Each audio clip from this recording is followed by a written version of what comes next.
চট্টগ্রাম বিশ্ববিদ্যালয় ২ নম্বর গেট সংলগ্ন এলাকায় শনিবার মধ্যরাত থেকে রোববার দিনভর সংঘর্ষ ও হামলার ঘটনা ঘটে।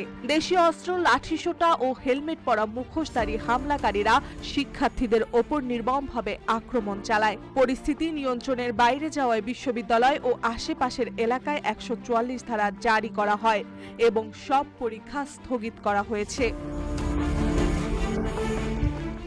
ঘটনার সূত্রপাত ঘটে শনিবার রাতে, যখন ২ নম্বর গেট এলাকায় এক ছাত্রী বাসায় ঢুকতে বাধা পান। বিষয়টি সামাজিক মাধ্যমে ছড়িয়ে পড়লে উত্তেজিত শিক্ষার্থীরা সেখানে জড়ো হন।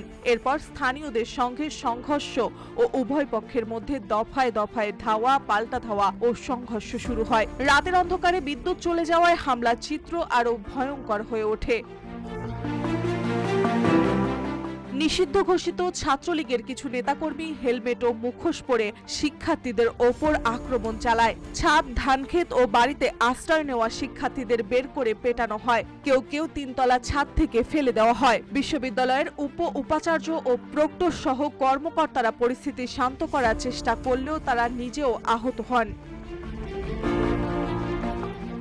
এই ঘটনায় ২ শতাধিক শিক্ষার্থী আহত হয়েছেন। চট্টগ্রাম মেডিকেল কলেজ ও বিশ্ববিদ্যালয় হাসপাতালে তাদের চিকিৎসা চলছে। ৪ শিক্ষার্থীর অবস্থা আশঙ্কাজনক। একজনকে উন্নত চিকিৎসার জন্য ঢাকায় নেওয়া হয়েছে। আহতদের মধ্যে অনেকের মাথা, হাত ও পেটে গুরুতর কোপের চিহ্ন রয়েছে। প্রাথমিকভাবে পুলিশ ও প্রশাসন উপস্থিত ছিলেন না। নিরাপত্তাহীনতার কারণে শিক্ষার্থীরা আত্মরক্ষার্থে রামদা, কিরিচ সহ দেশীয় অস্ত্র ব্যবহার করে। সকাল থেকে বিকেল পর্যন্ত অন্তত ৪ দফা সংঘর্ষে শিক্ষার্থীরা আহত হন। উপাচার্য কামাল উদ্দিন জানিয়েছেন, পরিস্থিতি স্থিতিশীল রাখতে বিশ্ববিদ্যালয়ে ২১ সদস্যের একটি কমিটি গঠন করা হয়েছে। শিক্ষার্থীরা ৪টি দাবি উত্থাপন করেছে: ২৪ ঘন্টার মধ্যে হামলার বিচার, সব প্রবেশপথে নিরাপত্তা চৌকি স্থাপন, ক্যাম্পাসে সিসিটিভি স্থাপন ও হামলাকারী স্থানীয় নেতাকে গ্রেফতার করা।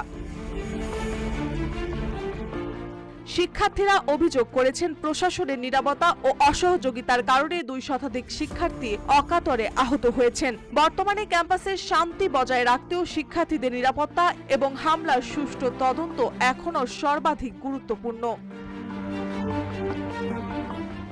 মার্জিয়া মৌ, রূপালী বাংলাদেশ।